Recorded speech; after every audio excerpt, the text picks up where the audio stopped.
Hi friends, గ్రహణం టైంలో గర్భిణీ స్త్రీలు ఏం చేయాలి, ఎలా ఉండాలి, అసలు గ్రహణం టైంలో గర్భిణీ స్త్రీలు తీసుకునే జాగ్రత్తలు ఎలా ఉండాలి, అసలు గ్రహణం టైంలో ఇలాంటి జాగ్రత్తలు తీసుకోవడానికి కావాల్సిన రీజన్ ఏంటి, గ్రహణం ఏ టైం నుంచి ఏ టైం వరకు ఉంటుంది, చంద్రగ్రహణం మార్చి 3, 2026 అనగా ఈరోజు జరిగే ఈ గ్రహణం ఎప్పటి వరకు దాని ప్రత్యామ్నాయాలు ఉంటాయి అనే పూర్తి వివరాలు ఈ వీడియో ద్వారా మీకు తెలియజేస్తాను.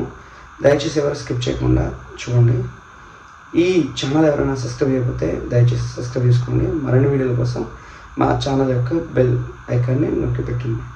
ఇక పూర్తి వివరాలకు వెళ్తే, గ్రహణం టైంలో గర్భిణీ స్త్రీలు ఎటు కదలకుండా అలానే ఉండాలి అన్న కారణాలు ఉన్నాయి. అది మన సనాతన ధర్మం నుంచి వస్తూ ఉన్నాయి.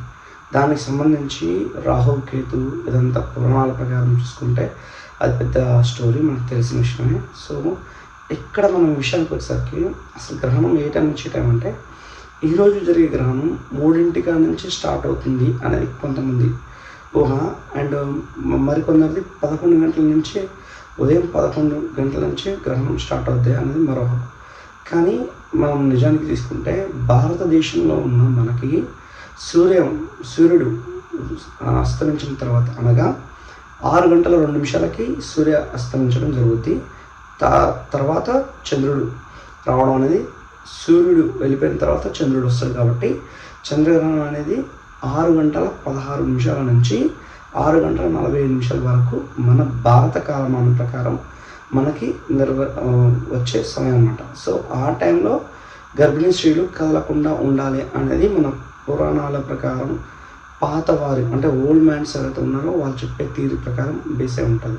బట్ మనం చేయాల్సింది ఈ నవీన నాగరికత ప్రకారం ఆ టైంలో కాంతి అంటే లైట్ అనేది, చంద్రుడి నుంచి వచ్చే లైట్ అనేది వాళ్ళ మీద పడకుండా, వాళ్ళ ఇళ్ళలోకి రాకుండా డోర్ కిటికీస్కి అవన్నీ క్లోజ్ చేసి పెట్టుకోవడం మంచిది.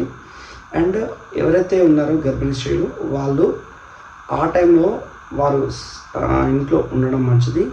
ఆహారం తీసుకోకుండా ఉండాలి. ఎక్కువ సమయం లేదు కాబట్టి, అంటే కొన్ని గ్రహణాలు 2 to 3 hours కూడా పట్టే ఛాన్సెస్ ఎక్కువ ఉంటాయి. బట్ ఇక్కడ ఉన్నది 6:15 నుంచి 11:07 అంటే 30 minutes వరకే ఉంది కాబట్టి, సో ఈ 30 minutes వరకు ఏమీ తీసుకోకుండా ఉంటే మంచిది. అండ్ ఇంకోటి ఏంటంటే కదలకుండా ఉండడం కూడా మంచిది అనేది కొంతమంది యొక్క ఉద్దేశం. సో అది ఇబ్బంది అయితే బయటకు రాకుండా ఉండడం మంచిది. అండ్ కొంతమంది లేడీస్ అడుగుతారు అనమాట, వాష్రూమ్ యూజెస్ ఉంటాయి ఎలా అని చెప్పేసి. అంటే అవుట్ సైడ్ వాష్రూమ్ అనేది ఉంటే తగు చర్యలు తీసుకోవాలి. అనగా గొడుగు లేదంటే ఏదైనా ఒక క్లాత్ వాళ్ళ మీద వేసి మొత్తం కంప్లీట్గా క్లోజ్ చేసుకొని వాష్రూమ్కి వెళ్ళి రావడం అనేది తగు చర్య తీసుకుంటే మంచిది. ఇక చూసుకుంటే ఆ టైంలో చాలామంది మనం ఆహార పదార్థాల మీద గరకపూస వేసుకోవడం జరుగుతుంది అనమాట. అంటే నిలవ ఉన్న పచ్చళ్ళు కానీ, నెయ్యి, పాలు, అన్నం, బియ్యం, సో కారం ఇలాంటి వాటిలో ఏదైనా సరే మనం తినే దాంట్లో ఆఖరికి మంచినీళ్ళలో కూడా గరకపూస అంటే దొరకని సమయంలో తులసి ఆకైనా వేసుకోవడం మంచిది. ఎవరైనా సరే దర్భ అంటే తెలియదు అనుకుంటే చుట్టుపక్కల ఉన్న గుళ్ళలోకి వెళ్ళి పూజలు నడిపిస్తారు.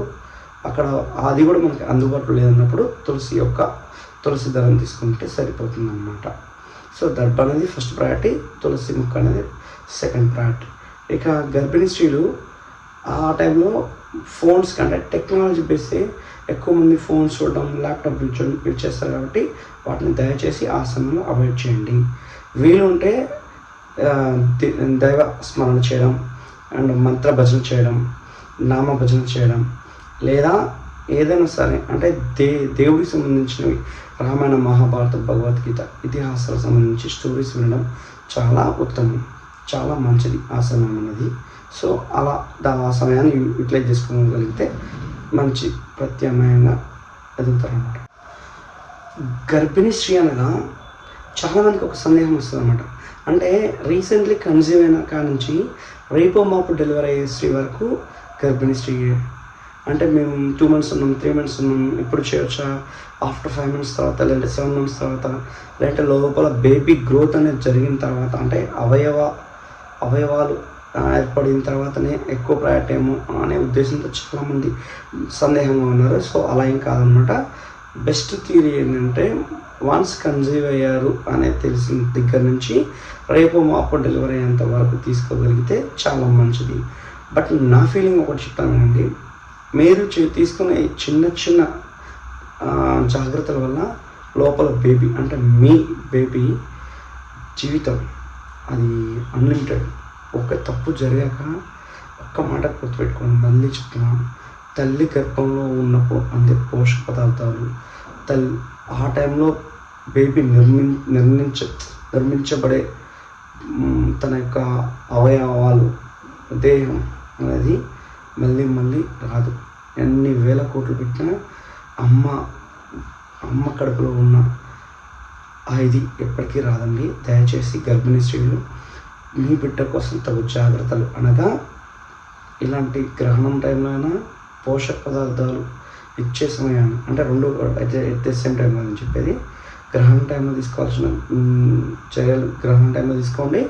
అండ్ అలాగే యాజువల్గా 9 months ఏదైతే ఉందో ఆ 9 months డ్యూరేషన్లో మీ ద్వారా మీ బిడ్డకి అందే పోషక పదార్థాలు సంపూర్ణంగా ఇవ్వడానికి ట్రై చేయండి. కొంతమంది నేను ఇది తినను, కొంతమంది అది తినను అంటారు. మీరు ఏదైతే తినాలో అవే పెద్దలు సజెస్ట్ చేస్తారు, డాక్టర్స్ సజెస్ట్ చేస్తారు. సో వారి సజెషన్ ప్రతిదానికి మినహాయింపు అనేది ఉంటుంది. అంటే ఇది కాకపోతే అది, అది కాకపోతే అది. చాలామంది ఈ రోజులో చూస్తున్నాను నేను, చాలామంది ఇది కాక అది, అది కాక అది అనేది లేదు, ఏదైనా సరే నో అని చెప్పే ఛాన్సెస్ ఎక్కువ ఉన్నాయి.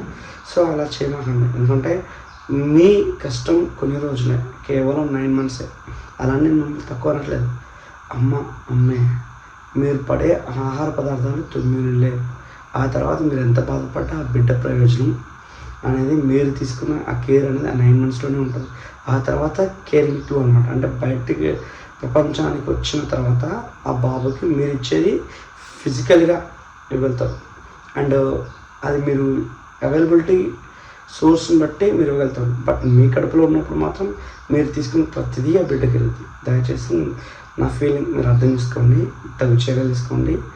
ఈ చంద్రగ్రహణం మీకు అందరికీ మంచి ఇవ్వాలని, ప్రతి ఒక్క మాతృమూర్తి తన బిడ్డని మంచిగా ఉంచాలని, మంచిగా ఈ ప్రపంచానికి పరిచయం చేయాలని మనస్ఫూర్తిగా కోరుకుంటున్నా. మా యొక్క ఎక్స్ప్లెనేషన్ నచ్చుంటే ఈ ఛానల్ సబ్స్క్రైబ్ చేయండి. మరిన్ని వీడియోల కోసం బెల్ ఐకాన్ నొక్కండి. Thanks for watching. జై హింద్.